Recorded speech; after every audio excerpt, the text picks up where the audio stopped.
السلام علیکم ورحمۃ اللہ وبرکاتہ۔ رمضان المبارک کے ضمن میں آج جس حدیث سے مبارکہ کا میں آپ سے ذکر کروں گا، یہ بھی متفق علیہ روایت ہے، بخاری اور مسلم دونوں میں آتی ہے۔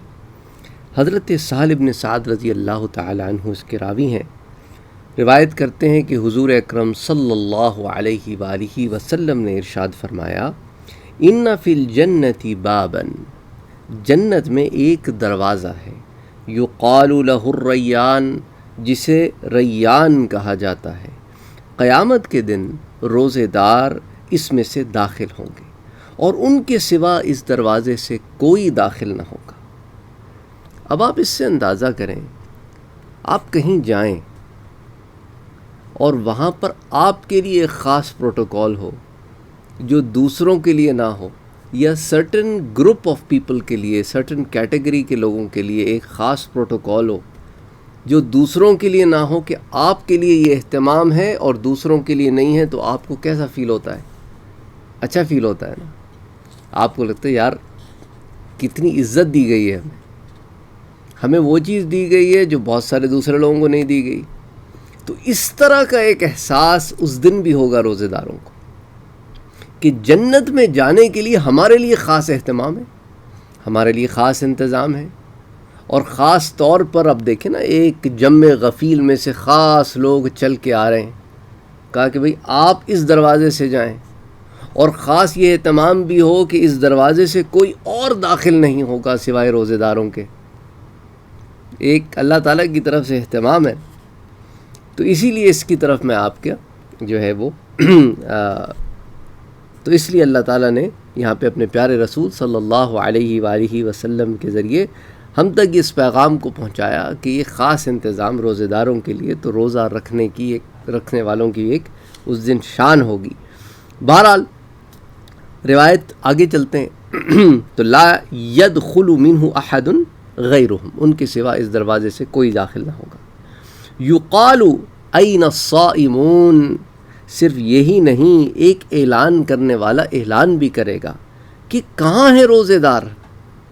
اللہ اکبر اللہ اکبر اللہ اکبر، فیقومون، تو وہ کھڑے ہو جائیں گے۔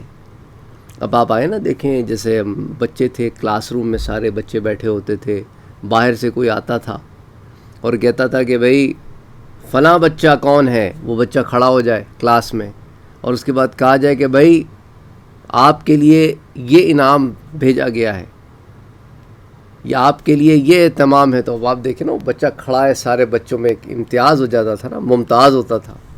اسی طرح سٹیج پر بلوا کر خاص انعام دیا جاتا تھا، تو سارے بچوں کے مقابلے میں وہ اعلیٰ ہوتا تھا، سٹیج پر ہوتا تھا، اونچا ہوتا تھا، سب دیکھتے تھے اس کو۔ اس طرح کی فیلنگ ہوگی کہ وہ کھڑے ہو جائیں گے۔ تو یہ ان لوگوں کا معاملہ ہے کہ ابھی جنت کے پروانے تو مل گئے ہیں، لیکن جنت میں جانے کے لیے ویٹ ہو رہا ہے، تو اب اس کے اندر ان کو یہ عزت دی جائے گی کہ اب یہ کھڑے ہو جائیں گے، تاکہ یہ نمایاں ہو کہ یہ وہ لوگ ہیں۔ فیقومون، اللہ اکبر، لا يدخل منہ احد غیرہم، اور ان کے علاوہ اس میں سے کوئی اور داخل نہیں ہو سکے گا۔ فَإِذَا دَخَلُوا، اب ایک اور بات سنیں، جب وہ اس میں داخل ہو جائیں گے، فَإِذَا دَخَلُوا اُغْلِقَا، تو پھر کیا ہوگا؟ اس دروازے کو بند کر دیا جائے گا۔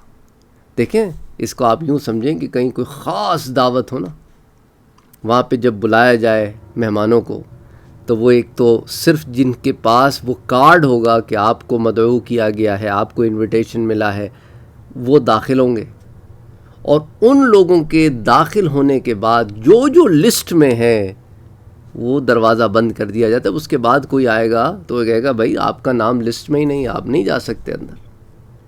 تو وہ جو اندر چلے گئے نا، ان کے لیے ایک اہتمام، ایک انتظام ہے آپ کے رب کی طرف سے۔ تو اب آپ اس کے اندر دیکھیں کہ کیا خاص اہتمام و انتظام ہے، کس کے لیے؟ روزے داروں کے لیے۔ تو اسی لیے جب وہ اس میں داخل ہو جائیں گے تو اسے بند کر دیا جائے گا، فَلَمْ يَدْخُلْ مِنْهُ أَحَدٌ، اور پھر کوئی اور اس سے داخل نہیں ہو سکے گا۔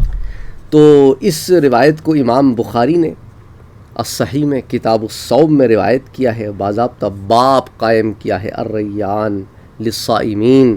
پھر امام مسلم نے بھی اس کو الصحیح میں روایت کیا ہے کتاب الصیام میں باب فضل الصیام کے تحت، اور پھر اسے ابن خزیمہ بھی اپنی الصحیح میں لائے ہیں۔ تو درجہ صحیح کی کتابیں اور بھی ہیں بخاری اور مسلم کے سوا، پہلے بھی میں نے آپ سے ذکر کیا، تو ابن خزیمہ کی بھی الصحیح ہے، اس میں انہوں نے اسے ذکر کیا، اور پھر امام بہقی نے اس کو السنن الکبریٰ میں نقل کیا ہے، اور پھر امام طبرانی نے اسے المعجم الکبیر میں روایت کیا ہے۔ تو انشاءاللہ تعالی پھر اگلے درس میں ایک اور روایت کے ساتھ آپ کے سامنے حاضر خدمت ہوں گا۔ اپنا اور اپنوں کا بہت خیال رکھیے، نمازوں کی پابندی کیجیے، اپنے رب کو منانے کی کوشش کیجیے، اور وہ چیزیں جو روزے دار کو کرنی چاہیے ان کا اہتمام کریں، جو چیزیں نہیں کرنی چاہیے ان سے بچیں، اور جتنا بچ سکتے ہیں بچیں۔ کل میں نے آپ سے ان چیزوں کو ذکر بھی کیا تھا کہ روزہ جو ہے وہ ڈھال ہے کس چیز سے، گناہوں سے، کہ اب باہر تو شیطان بند ہو گیا نا، باہر سے تو اس کا معاملہ بڑا ویک ہو گیا ہے، اب اندر سے نفس جو ہے اس کی تربیت کرنے کا وقت ہے، اسے صحیح طور سے تربیت کریں تاکہ وہ بگڑے نہ، اور جو بگڑ چکا ہے اسے سدھارنے کی کوشش کریں۔ اسی لیے آپ صوفیہ کے ہاں آئیں تو وہ نفس کو کتے سے بھی تعبیر دیتے ہیں۔ اس کی وجہ کیا ہے؟ اس کی وجہ یہ ہے کہ کتا جو ہے وہ پالتو سدھایا جا سکتا ہے، ویسے تو جنگلی ہوتا ہے، تو اب جب نفس امارہ ہے تو جنگلی ہے، لیکن اسے سدھایا جا سکتا ہے، تو پھر وہ مطمئنہ تک پہنچ جاتا ہے۔ جب وہ مطمئنہ تک پہنچ جاتا ہے تو پھر وہ صرف اپنے حقیقی مالک کے گرد ہی گھومتا ہے، اور وہیں اس کو سکون ملتا ہے، اور حقیقی مالک سے تعلق ٹوٹنے پر بے چین ہو جاتا ہے۔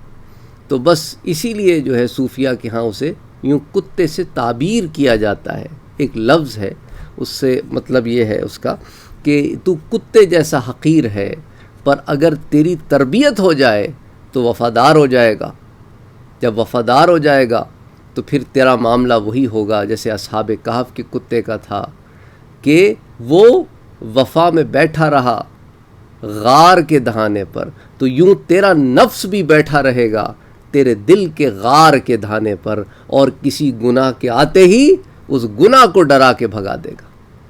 اللہ اکبر۔ اس پہ پھر سورہ کہف کی صوفیہ نے ایک عارفانہ تفسیر بھی بیان کی ہے، تو بہرحال اس میں آج نہیں جاتے، لیکن کہنے کا مقصد ہے کہ اپنا اور اپنوں کا خیال رکھیں، عبادات میں جتنی محنت کر سکتے ہیں، کیونکہ آپ لوگوں کے ساتھ کچھ اور فرائض بھی ہیں، کوئی کام دھندہ ہے، گھر کے معاملات ہیں، دوسری چیزیں بھی ہیں، وہ فرض ہیں، روزے کے ساتھ ساتھ ان کو ادا کریں، اور جو زائد وقت ملتا ہے اس میں پھر عبادت میں محنت کریں۔ السلام علیکم ورحمۃ اللہ وبرکاتہ۔